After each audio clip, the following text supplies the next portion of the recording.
Oi gente, tudo bom? Eu queria até pedir desculpa pelo último vídeo, porque eu já vi que eu sou muito careteira, gente. Eu faço muita careta. Assim, eu fico nervosa e começo a fazer, eu começo a me mexer, me coçar e tal.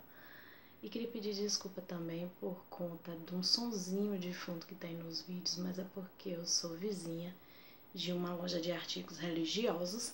E aí, assim, se for durante a semana, se não for no domingo, eles têm aquele som, eles botam o dia todo música religiosa no volume meio alto. Então não é assim uma trilha sonora que eu preparei, é uma trilha sonora que faz parte da rua. Hoje eu vim fazer resenha de 2 livrinhos que eu li na maratona agora no carnaval, que é Agatha Christie, Os Elefantes Não Esquecem, e Mia Couto, A Confissão da Leoa. E é uma resenhinha curta. Primeiro, Agatha Christie. Eu demorei para conhecer, na verdade já tinha lido alguma coisa dela assim na pré-adolescência, mas eu demorei um pouquinho. Eu gosto, claro que você não pode comparar o livro da Agatha Christie assim com o Dan Brown, porque tem são épocas diferentes, tecnologias diferentes e tal. Mas eu adoro esse suspense, quem foi que matou, quem é o assassino e tal. Mas eu tenho uma ressalva com a Agatha Christie, Poirot. Eu acho Poirot muito metido, muito eu sou cara. Mas tem gente que eu acho que vai gostar muito de Poirot. Eu ainda não li nenhuma história dela com a Miss Marple, acho que é Marple, que é uma investigadora. Eu vou olhar na biblioteca, a gente tem muitos, não dessa edição aqui, muitos livros, não dessa edição, edições antigas, mas eu acho que ali vai ter algum que não seja Poirot. Mas essa é uma história muito interessante de um casal que 12 anos atrás aqui, né, esse crime já tinha passado 12 anos, um casal que aparentemente se suicida. Ele dá um tiro nela e depois se suicida. Mas ninguém nunca descobriu. E aí fica uma filha, na verdade fica um casal de filhos, né? E a filha tá namorando um rapaz e a sogra vai perguntar pra madrinha, que é uma escritora famosa lá na Inglaterra, né? Vai perguntar quem foi que matou quem. Pra ela é muito importante saber quem matou quem. Se foi o pai que matou a mãe ou a mãe que matou o pai. E aí a madrinha, que é a Ariadne Oliver, senhora Oliver, que eu acredito aqui que é o alter ego da Agatha Christie, muito parecida. As coisas que a Ariadne Oliver faz, você reconhece na escrita dela, nos livros dela. Então eu acho que ela botou o alter ego. E deixa essa história aqui muito mais interessante com essa personagem. Então ela vai procurar o Poirot para que descubra, né, o que foi que aconteceu com os compadres dela mesmo. E é surpreendente, como toda história de Agatha Christie, nada do que parece ser o assassinato que sempre tem no início do livro não é o que parece ser, né? Então, realmente, não foi, assim, não é spoiler, mas não foi um matou o outro e depois se matou. Então, uma historinha bem interessante.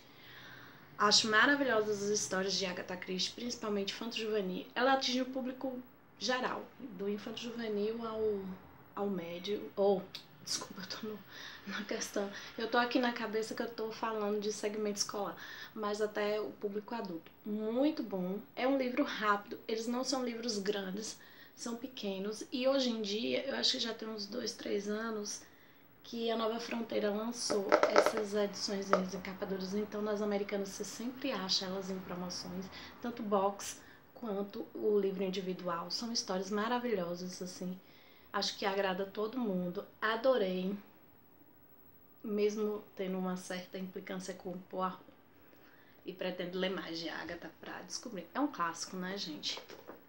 Aí outro livro que eu li foi A Confissão da Leoa, desculpa a voz, do Mia Couto.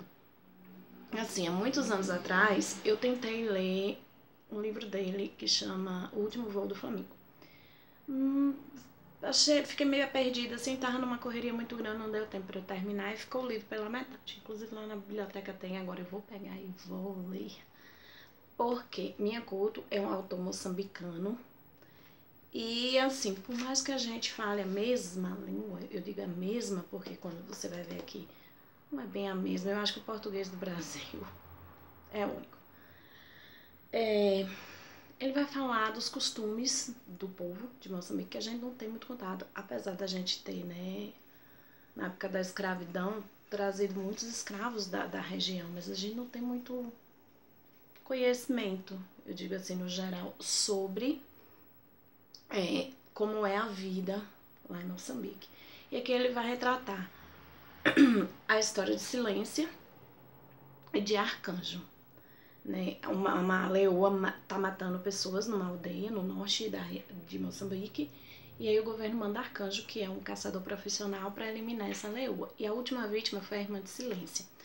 Mas quando você chega, você vê que a leoa é meio que um sentido figurado para você entender aqui toda a questão. Ele vai botar muita questão da mulher, como é a vida, como essa mulher ainda é subjugada pelos homens, como é uma estrutura ainda muito patriarcal, como essas mulheres estão sufocadas, que elas preferem ser devoradas pela leoa do que continuar vivendo essa vida.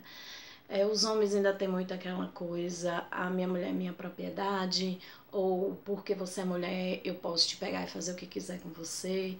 Então você vai vendo, eles vão contando. E Arcanjo também tem uma história, né, com a mãe dele, que é uma história também muito... e que deixa muito relacionada a isso, da mulher estar subjugada ao homem e das consequências que isso trouxe para a vida dele e do irmão dele, né?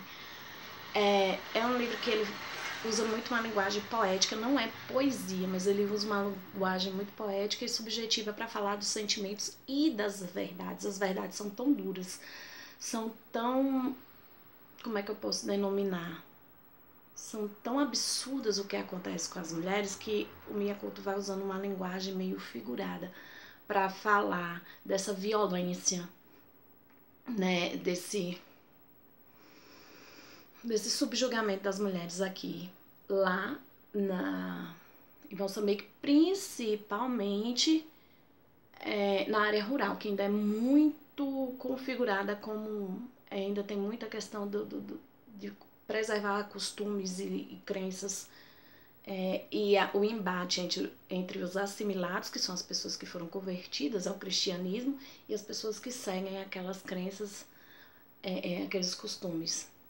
Então, assim, é um livro interessante, tem uma leitura, uma configuração que dá para você fazer uma leitura rápida, apesar de no início você sentir um pouco a diferença do português, com várias palavras que a gente não usa aqui, né, vocabulário que a gente não usa aqui no Brasil, mas é uma leitura rápida, uma leitura interessante, porém eu quero ler mais coisas, porque eu acho que Miyakoto não é meu autor preferido. Mas é um livro muito interessante, até para você ter conhecimento de como se dá a literatura e como são os costumes em outros países que falam o português, né? Então fica aqui uma dica de leitura. Gente, obrigada mais uma vez e até a próxima.